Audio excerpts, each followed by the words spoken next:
Hello, beautiful souls. Today's episode is so good. And before we jump in, I have some exciting news to share. If you've ever wondered where you're blocking money, this is for you. I've created a free quiz to diagnose your money wounds so you can heal them and unblock yourself to receive more money. Just go to moneywoundsquiz.com and answer 6 quick questions to get your insanely accurate and potent results. And if you're loving my vibe and want to work one-on-one to call in more feminine energy wealth, I would love to hear from you. You can shoot me a DM on social media or go to emilywilcox.com to learn more. Hello and welcome back to the show. I am so excited because today I have a special guest, Kelly Rolfe, who is joining virtually from Ontario, Canada. She's a life and business coach who specializes in self-love and embodiment practices to help women live their life authentically and in alignment. So Kelly, thank you so much for being on the show. Thank you so much for having me. I'm really excited. I am too, because you and I had the pleasure of talking last week for your Love Yourself Fiercely podcast. And we just dove into all things inner child healing and just went so deep, which is my love language. Mine too. And so I'm excited for us to continue the conversation here, but also to dig more into your money story and just limiting beliefs around money and money wounding and all of that kind of stuff, because obviously it's all so intertwined with our inner child and, you know, the messaging that she received growing up. So yeah, should we just jump right into that? What do you think? Let's do it. All right. So I'll just kind of give you a synopsis of a little bit of what my upbringing looked like, which will lay the foundation, I think, for this conversation. Perfect. I was raised in a air quotes broken home. So my mom was a single woman raising me and my brother, and my father was remarried and eventually had 2 other children with his wife. And so my mom raised us by herself for the most part. And there was a lot of adult turmoil between my parents, and we were not shielded from it. It was very abrupt and very tumultuous, to say the least. And most of the time it was about money. And so, you know, my mom was not the mom who kept things from us. It was very well known that, you know, money didn't grow on trees, and she was doing the best that she could, but there was never enough money. And then when we were preteens, she moved us out of the city center. So we were living just outside of Toronto. And as we started to grow, she recognized that like it wasn't really a safe place for a single woman to raise kids, because we were on our own pretty young in order for her to go to work. So she moved us to what I think the Americans call the suburbs. And we were plunked in this new environment that was much safer as a community, but also was a very wealthy community. And so we went from this, you know, knowing that there wasn't enough to now being very clearly in a situation where we had less than. So you can only imagine the kind of wounding that comes from both sides of that, you know, experience. And so there was never enough was really just always at the forefront of every decision I think I've ever made up until the last 5 or so years, when I really started to dive deep into my money wounds and my money blocks. Yeah. And that was something that you and I have in common, even though our upbringings were so different. And it's something that I find fascinating when we do this inner child work, because as adults, we can look at our upbringing and very clearly see where our parents were like doing the best that they could, or we totally understand why they made those decisions. Or in my case, it's like, yeah, like my upbringing was pretty darn good, but my inner child was still like, yeah, but money is a source of conflict and there's not enough. And that's a very, very scary thing. Mm-hmm. Our inner child isn't like, oh, there are children starving in Africa, so you actually have it pretty lucky, kid. Yeah. So it's it's just interesting to me that, you know, if you compare our two childhoods on paper, I think you would pick mine, most people would, and yet both of us emerged with still a deep-seated feeling of there's not enough. And so I'm also curious, one of my coping mechanisms was to really suppress my wants, needs, and desires to avoid conflict or to avoid putting my parents in a situation that I perceived might make them uncomfortable. Was that one of your coping mechanisms, or how did you handle it? I think I rebelled a lot, and just as I was growing, so adolescence, early 20s, I very much rebelled and just had this belief like there's never going to be enough, so I might as well do whatever the hell I want. And I was very irresponsible with money. Very irresponsible. It was like I just needed to fit in our community so badly that the moment I was eligible for credit, I took it. And I was able to kind of just be in a different experience where, you know, I felt as though I fit in the economic status of where I was raised, which was such a source of tension, being, you know, not having my own money, not having a job growing up, and that always being like, we just can't do that. Yeah. And so initially I rebelled with money, and I was highly irresponsible. And then when I had my daughter at 25, that I think when I had her was really when the patterning came to the forefront. And then it was like, whoa, I'm responsible for another human being. I have no savings. I don't know how to budget. I'm really in over my head. And I was afraid of money, to be honest. I didn't feel safe with it. Yeah. I didn't feel safe having it, and I didn't feel safe not having it. It was a very interesting season of my life, I would say. I did all the things I quote unquote should so that we would be okay. But there was always this, there's never enough, or there's just enough. Yeah. Right. I always just had enough. And so I didn't feel safe with money at all. Yeah. That's so interesting. And, you know, I think you bring up a pattern that is worth talking about, because sometimes what happens when there is a deeper level of poverty is this idea of when money comes, we might as well spend it. Like, let's just blow it. Let's splurge, because it's almost like live like today's your last day sort of a thing. Like, that's the kind of the relationship with money, because there's never this feeling of, oh, well, it's going to come and it's going to keep coming. And if I just keep putting it away, then eventually there'll be a big enough amount that I can really change my circumstances. It's like, nope, there's just little windfall. It's probably never going to come again. So what the hell? Seize the day. Let's do something fun with it. Absolutely. You're absolutely right. There's no trust that it's going to keep being there. And beyond that, when you don't have money, when you're raised in a status of poverty, and I wouldn't necessarily, you know, label our situation that way, but it was like, there wasn't enough for extras. There wasn't enough for vacations or name brands or any of the things that, you know, we so much as children desired. It was this belief that our worth was tied in the ability to buy these things, because we felt so incredibly unworthy in our community. There was a lot of labeling in our community on us as the kids from the broken home, right? The single mom home. And, you know, it's much more common now, but it wasn't in that community at that time. It was like, we were just not the normal family that existed in that community. And so when I started to be able to have my own money, it was like, if I buy these things, I then become worthy of being part of this community. Yeah. Yeah.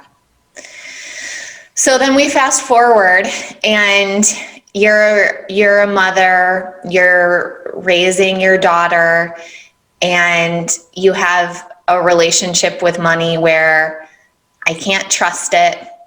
I really want it, but then when it's here, I kind of really want to spend it so that it's not here because I don't feel safe with it, but I don't feel safe without it.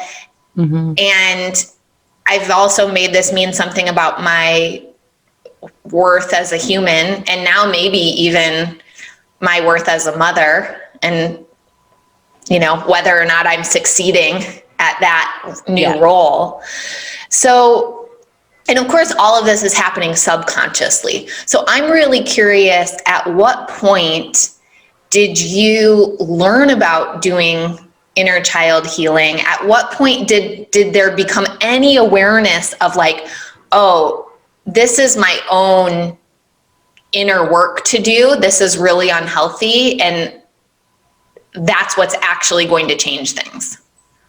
So you nailed it, that it then became my worth as a mother because I found myself as a single mom. So I had this like moment in time. I'm mid-20s. Now I'm like younger than the average mom in this over wealthy community that I grew up in. And now I'm the single mom. I'm the young single mom. And I was like, holy crap, here we go. Now it's a whole new level of fear around what people think about me. And then in turn, how they'll treat my daughter in our community. And so I, spent our money on all the things that outwardly made us look like we had it together. And I started my personal development journey. That's how it all started for me, was I really just had this strong desire to change the generational patterns of how the women in my family talked about themselves and treated themselves. And really just, I wanted an opportunity for my daughter not to ever question her worth. And so I started that journey when she was about 2, I would say. And fast forward a year and a half, and I became an entrepreneur. And it was when I really stepped into entrepreneurship that I recognized I was like knee deep, maybe waist deep in my personal development journey as well. So I had really started to uncover my own subconscious programming a little bit, my own limiting beliefs, my own lack of self-worth, my own lack of self-love. And I was really exploring that. And then I started my business. And I really started my business so that I could be more present as a mother. But what I started to see happen is I was working harder than I ever had. More, harder, it needed to be more, it needed to be more, it needed to be more. And yet the bank account, what was coming in and what was going out wasn't equaling more. And I was like, what am I doing wrong? What is happening here? And that is really when I started to dive deeper into the possibility that maybe some of the worthiness was tied into money. Yeah. And so that was about 4 years ago. And I worked really, really, really hard to do as much possible work on it as I could on my own. And that's when I found inner child healing. So that would have been about 2.5 years ago, I found inner child healing. And the truth is, I healed all of my self-worth wounds. I healed all of my inability to love myself, body positivity. I did so much work on generational trauma, and I resisted the money wounds so badly. And I think the reason that I did that was because I couldn't get to the root of it. I didn't understand why I couldn't pinpoint what the wound was. I knew there was scarcity. I knew there was fear of not enough. I knew it came from my childhood. I knew it came from all of the things, and I couldn't nail it. So because I couldn't nail it, I couldn't do the work. I was trying everything and I couldn't do the work. And then one day I realized, holy crap, I don't feel safe. Money makes me feel unsafe. Unsafe to have, unsafe to spend, unsafe to not have, unsafe to not be able to spend. It just it triggered every fear of safety in my body that I had ever had. And that for me was like the turning point when I could finally understand that I couldn't trust it, and it made me feel so unsafe. Wow. And I love how you were sharing, like, you were having a hard time pinpointing it, because it really is true. When I was doing the inner child work as well, like kind of nailing that one sentence that encapsulates the whole thing and the feeling associated with that was so helpful. And, you know, I've led some friends and clients through this as well. And it's like, we'll really play with word choice until we get the one that truly resonates for that person, because it's like, you should have a visceral experience with it. And it's like, holy smokes, that's it. It's safety. Oh my God, it's safety. I feel so unsafe, because then I imagine you did a lot of work on helping your inner child to feel safe. So when I could finally recognize, and like even now I still get chills all over my body when I tell that story, because what then made so much more sense was like, I felt unsafe because there was never enough. I felt unsafe because I was judged by my community based on my socioeconomic status. I felt unsafe because money meant unhappiness and conflict in relationships. Yeah. Money meant I couldn't be loved for who I was because money made people not love each other. Money made people not want to be around each other. Money was a weapon. But until I could get it, like what was the feeling in my body that responded to the very logical answers that existed in my world, I couldn't get it. At a soul level. And that, and in turn, I couldn't heal that inner child wound. And when I got it though, it was honestly probably the greatest release of my life, because it released expectation on every level. It released expectation of marriage. It released expectation of love. It released expectation of my parents. It released expectation of conflict. It released so much. And I was finally able to see that I am not my mom and I am not my dad, and I don't love like they loved, and money is safe and money can give me a life that I desired for my family. And it was really, it really truly changed everything for me, everything. I could finally heal the inner child. I could finally connect with her in such a way that it changed how I carried myself. It changed how I trusted myself. It changed how I trusted other people. It changed how I ran my business. It changed my ability to feel safe in so many levels, on so many levels, rather, in so many areas in my life, because I hadn't realized how unsafe I felt in the world. Up until that point. So I'm curious how that realization and subsequent healing impacted your ability to generate and bring in more money, and how it impacted your bank account. Well, the first thing that it changed very quickly and in the best way for me was my ability to hold money. So for the first time, I didn't spend just because there was money there, because it felt okay. It felt safe to keep it there. And I also started learning how to budget in a way that felt beautiful for my family. I was still at that time a single mom. And so budgeting was really a crucial skill for our family, so that I could, in fact, give her the life that she desired. I didn't impulse spend anymore out of lack of safety. I was able to hold money and in turn budget to give her the experiences that I desired for our life. I wanted her to have a better life, but I was afraid of knowing what to do to get that. So that was the immediate shift for me. And then the other thing that I realized was that the hustle that was happening in my business, and my business was generating a lot of money.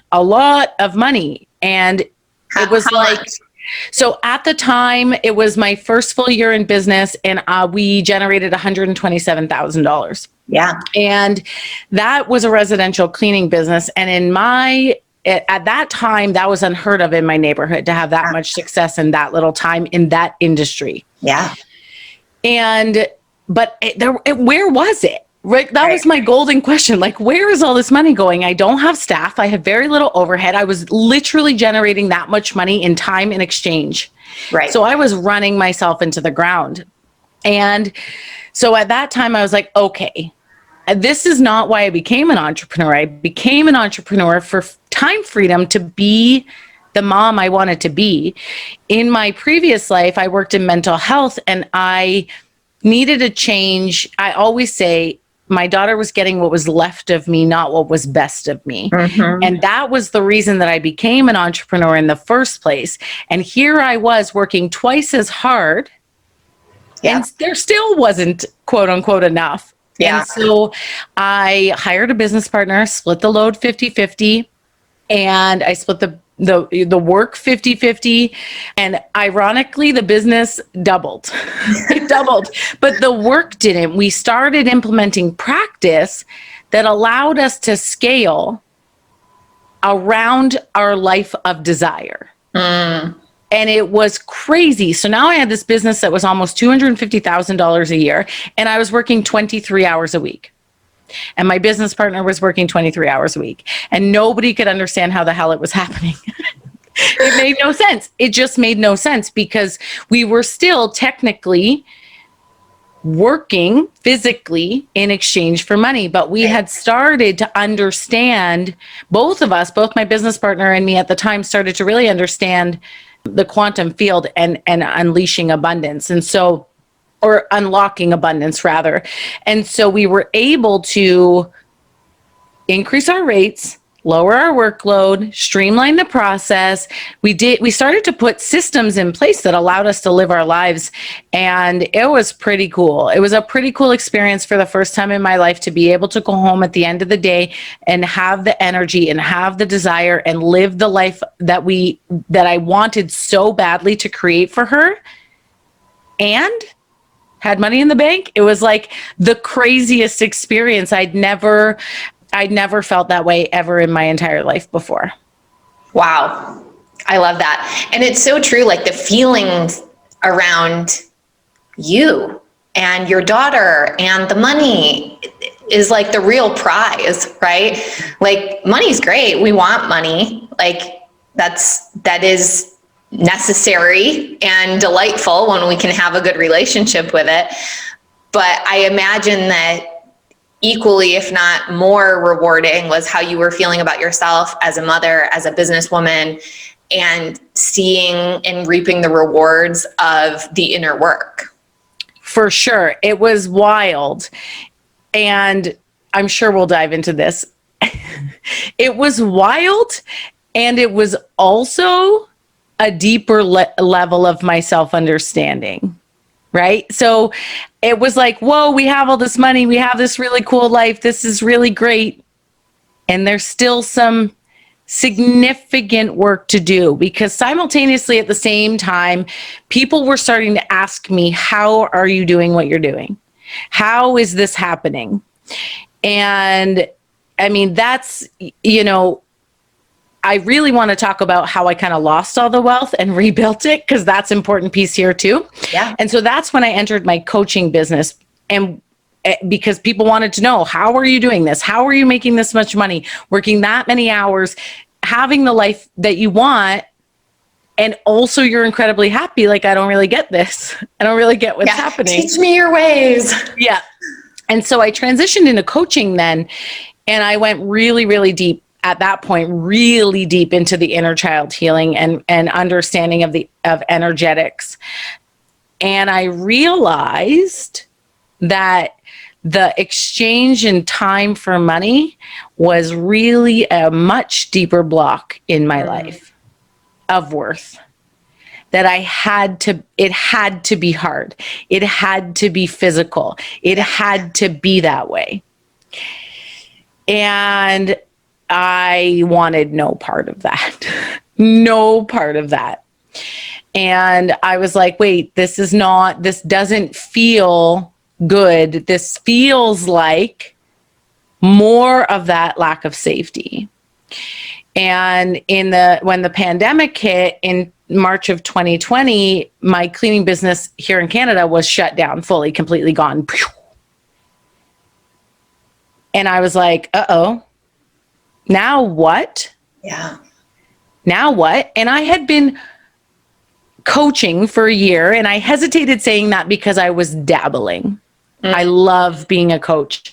I love helping women really understand how to build an authentic, sustainable, successful business. I really love that. But I was playing it so safe in what I had created. And the pandemic shutting me down and losing all my income. Well, hello, next level, scarcity, fear, money blocks, lack of safety, all of the things that I thought I had figured out were like fully in my world. Everything I felt was from scarcity. And what's interesting about that is that now when the pandemic hit, I'm remarried, I have another child, we have a safe, loving home. There was no reason for that stuff to come back up for me. But when it did, I was like, there's so much more work to do here. Yeah. And so when I asked you to share my story, I said it was like that. I got stuck between 5 and 9K a month. And I just shared, we made $250,000 a year. Yeah. Well, it's here now, right? Like it's this part of the story that really, I think, challenged those money blocks and that money mindset to the next level, because I had to really embody my feminine energy and lean into trust and surrender, that I didn't have to do anything to create wealth. All I had built was doing masculine energy. My entire business was built on masculine energy and reward for my work. Yes. And so when it was taken from me, I was like, beautiful. Thank you, universe. Coaching is my passion. I truly believed that it was a gift. And I also was scared out of my mind. Yeah. And I had built the foundation of my coaching business. It was operating. I had clients. I was excited, and I was stuck I would hover between 5 and 9K, 5 and 9K, 5 and 9K. And I was like, why? Why can't I do this? What am I doing wrong? I don't understand. All of the scarcity and mindset blocks were just so in my face. And it was this part of the story, this part of my story, that I think I'm the most proud of, because this is where the embodiment and the actual trust came into play for the very first time, because I had done my way into all of it. Yeah. I played it safe through all of it. And it was only in March of 2020, April 2020, May, all the way up until, truthfully, January 2021, that I was scared out of my mind. I was operating out of scarcity. I was operating out of fear. I watched my business. I watched myself go from wealth to nothing. And then I kept being faced with, well, you're allowed to technically reopen. Are you going to do that? The universe kept presenting me with opportunity to play it safe. Yeah. And I did twice. I reopened my cleaning business twice. And you know what's really funny about that is 6% of my clientele came back. That's it. Wow. And so even if I hustled the hell out of that and leaned into that, it wasn't there anymore. It didn't exist anymore. And so I really had to follow my heart and trust and learn to freaking surrender, like actually surrender to what's possible when I embody what I teach, when I embody what I know.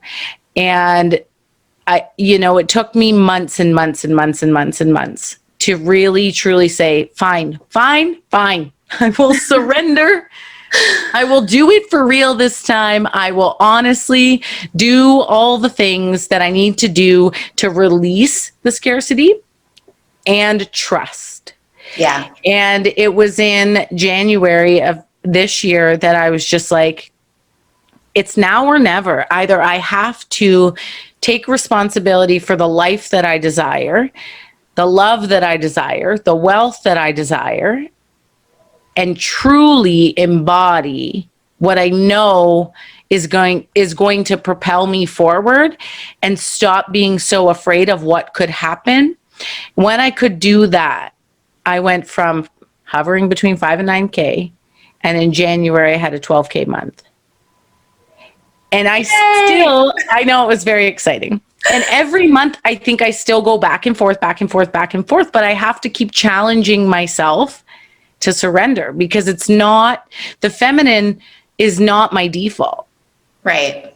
So my immediate response when there are hiccups is to do. I want to lean into my masculine and play it safe there. Yes. But when I am really, really in alignment with who I am, and in alignment with this business, and in alignment with my desire, magical things just continue to happen. I am nowhere near the wealth that I was in my other business, but you know what? I'm happier. Yeah. I'm good here. And I know that it will come. Yeah. I know that it will come, because this time I don't have to fight for it. Yeah. And just like, there were trust issues with money, often we have trust issues with feminine energy too, because it's like, yeah, that's cute. Like, I'll relax and trust and surrender once the money's here. Yeah. But let me just go quick, do all the shit to make the money first. Yeah. It's like, I'll surrender when I'm good. Right. I'll surrender when, there's money in the bank account. I'll surrender as long as. Right. And, I think that when I started to really embody energetics as a way of life and not just as a business tactic to make me money, that is when everything shifted for me. And now I love money. And I know that it will always be there to support me and keep us safe and give me the life that I so desperately desire. But what's interesting about the embodiment of it as a way of life is everything around me is abundant now. Yeah. My marriage is stronger than it's ever been. My relationships with my kids are the strongest it's ever been. We manifested our dream home, which if you had asked me a year ago would have never, ever, ever been possible for us. Yeah. We're debt free. I haven't had a steady income I could count on in 16 months, right? And here we are living abundantly as a lifestyle. And all it took was for me to really, truly lean in and surrender. Yeah, totally. I relate to so much of that. And it's like, I still have to remind myself sometimes, because we do weaponize money and we do use it often as like the only measuring stick.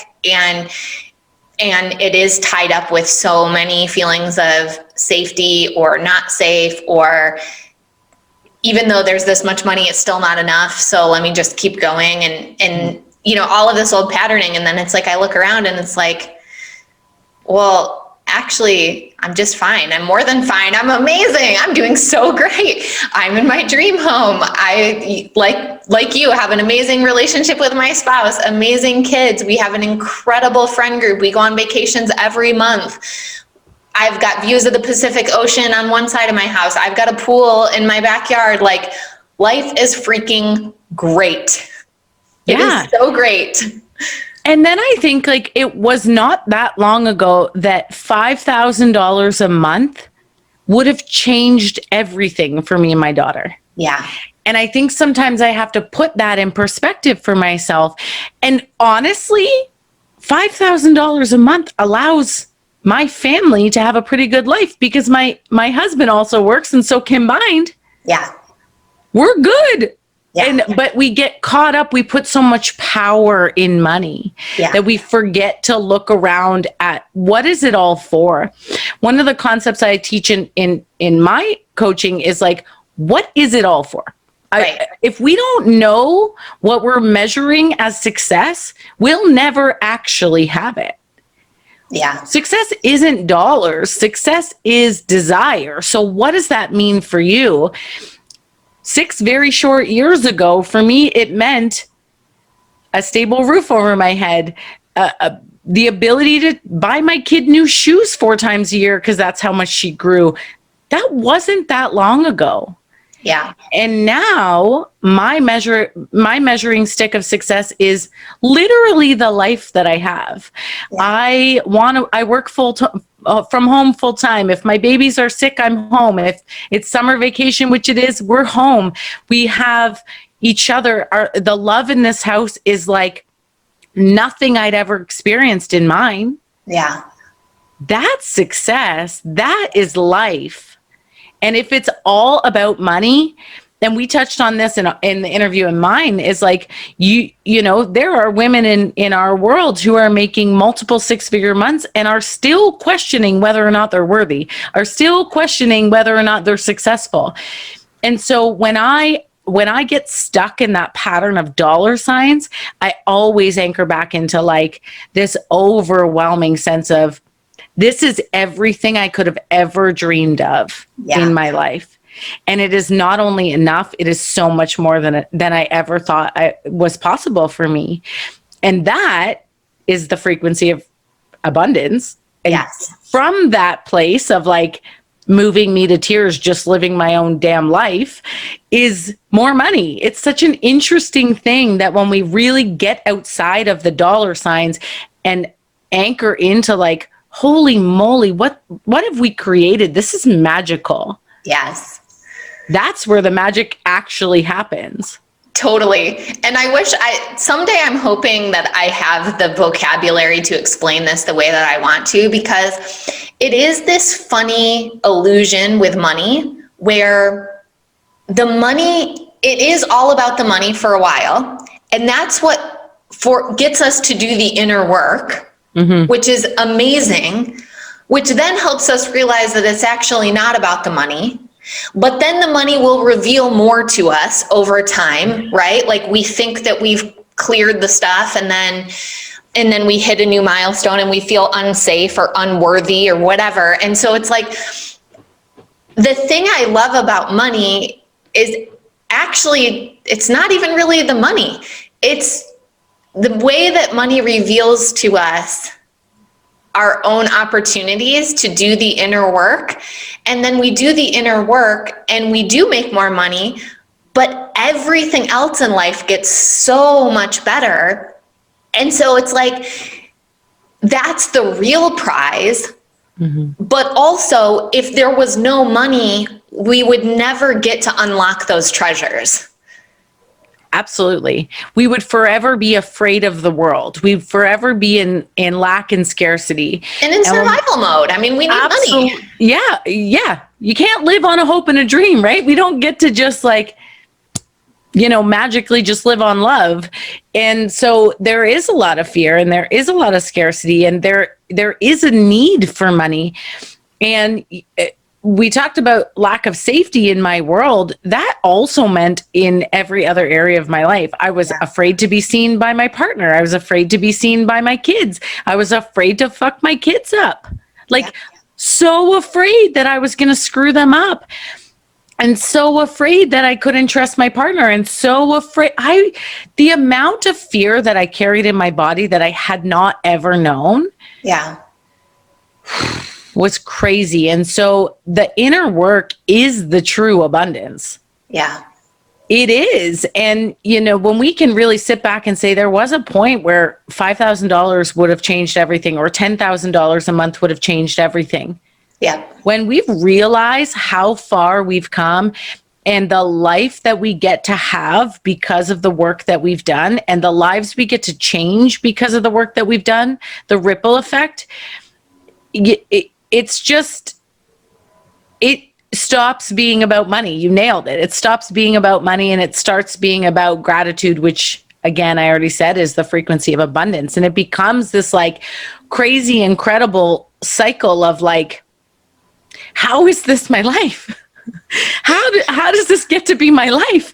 And then the more you're like, how is this my life? The more it's your life. And it's crazy, but it's not the money. When we make it about the next milestone, at least in my experience, that's where all the scarcity and the old programming will surface. When I look around and I'm moved to tears as my babies are playing in this incredible backyard that we are so fortunate to have in this community I never thought possible. It's like that, to me, that is, I would have done anything for that as a child. I would have I would have done anything to give my kid this life.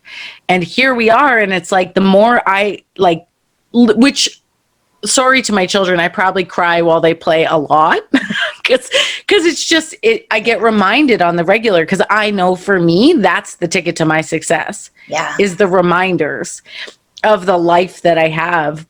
And when we are able to separate the two and say, what is it all for? What is it that you want in your life? Real life. Because a lot of us are building businesses in the digital space, and we can sometimes lose sight of, like, we turn the camera off and then we still have to change diapers, or we still have to breastfeed, or we still have to grocery shop, or we still have to cook. And we lose that momentum of, like, this magic that we get to do in the world because we turn our back and we're in our real life experience. But when we can give ourselves space to take the magic on and off the screen and remind ourselves of this beautiful experience that we've walked to get to where we are, I know that it has changed everything for me, everything. Yeah, I completely agree. I can so relate. And, having young kids, like, gosh, there are so many of those moments. My daughter did a 15-minute long guided meditation with me this morning. And I was just, like, in such gratitude about that for so many reasons, right? But it's like,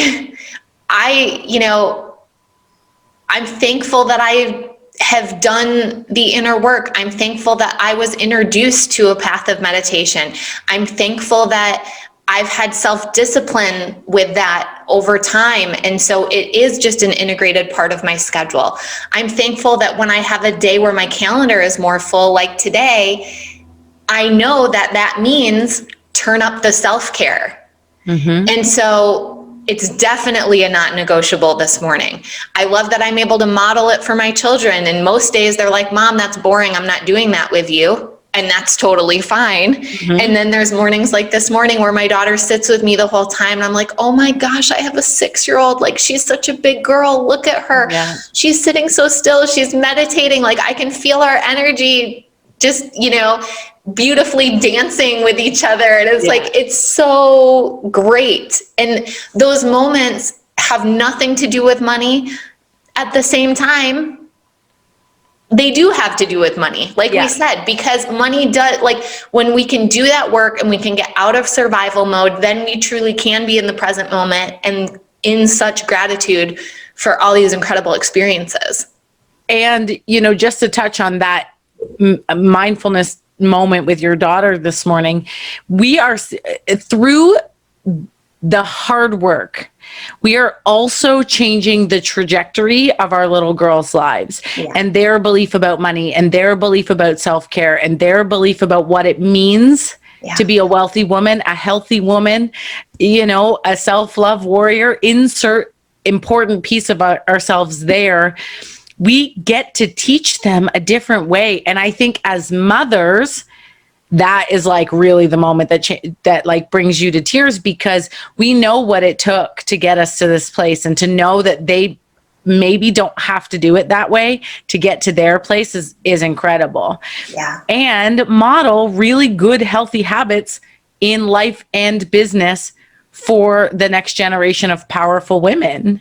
It's incredible. I'm curious on that topic.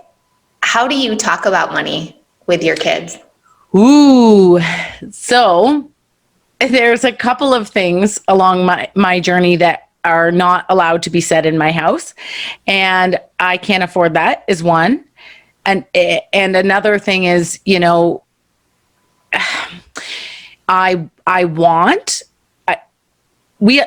the kids will always say, I want that, or I need that. And I think what I've really done, and my husband's done a lot of work with me on this, is we work a lot on gratitude around money. And they live a really fortunate life. And so being kids, sometimes they don't even know that other kids don't get that luxury. And so my 10-year-old literally has everything she could possibly want in this life. And she just had a birthday and it was like, honey, what do you want for your birthday? I don't really know. And so we do a lot of work around like, let's anchor into that feeling of gratitude that you have so many beautiful things that bring you joy that you don't even know if you have space for more. Yeah. Right. And so we do a lot of work around a want from a need. Mm-hmm. And if it's a want, where does that want come from? Does it come from desire? Does it come from conditioning? Does it come from your friends have it? And we do a lot of self-exploration around that feeling of lack, because want is a feeling of lack sometimes, and need. And then I also teach my kids about poverty. I teach them about giving back.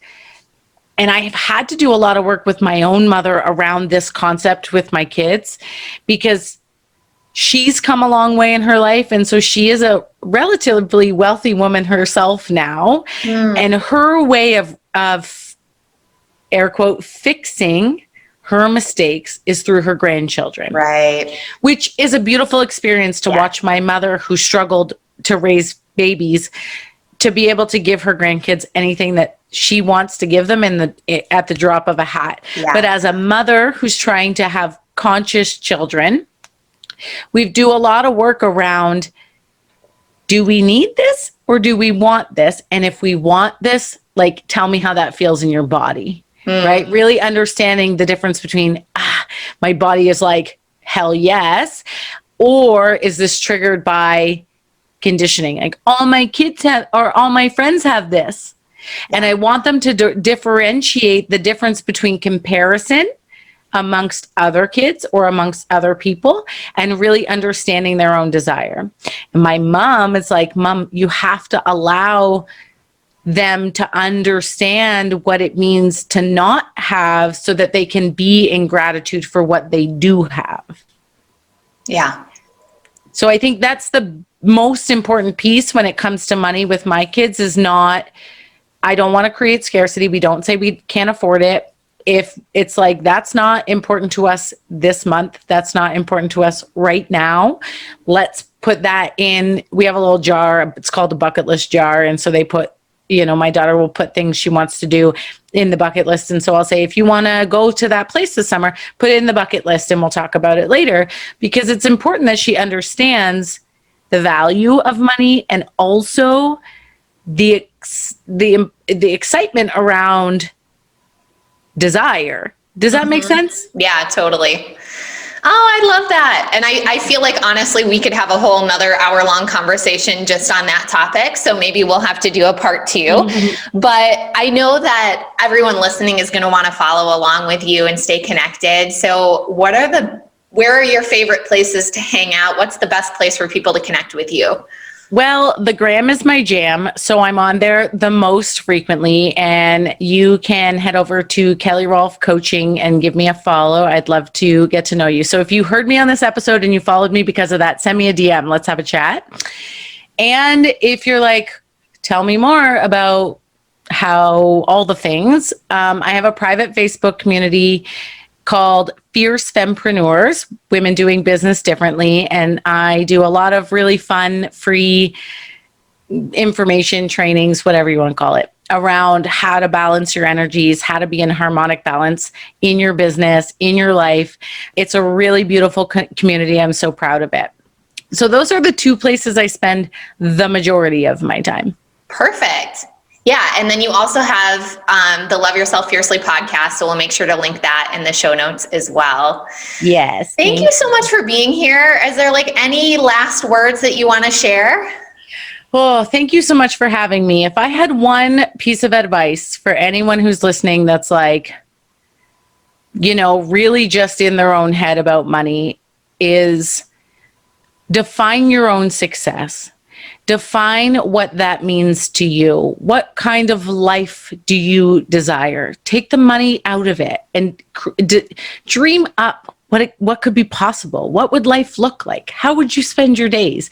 What would be luxurious for you? What's luxury for me is different for you. So separate yourself from all of the people that you so admire and their huge milestones, and go inwards and take a moment to define what success means to you.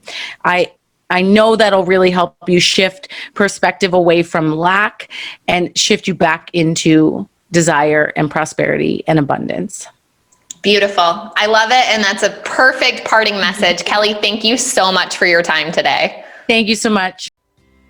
Thank you so much for listening to today's show. Changing the way we think, feel, and talk about money will change the world. I truly believe that. It starts with you tuning in, and it spreads when you share this show on Instagram and Facebook and tag me at mmakesmoney. And you know what moves the needle the most? Taking just a minute to leave a 5-star review on iTunes. This show isn't free to produce, so let's multiply those dollars invested to help this show reach a bigger audience each week. Thank you so much for your help. I really appreciate it. And lastly, if you want more connection, more M Makes Money style riffs, and a safe place on the internet to talk about money, jump into my free Facebook group, The Money Club. It's linked in the show notes. Until next time, I'm wishing you health, happiness, and boatloads of money.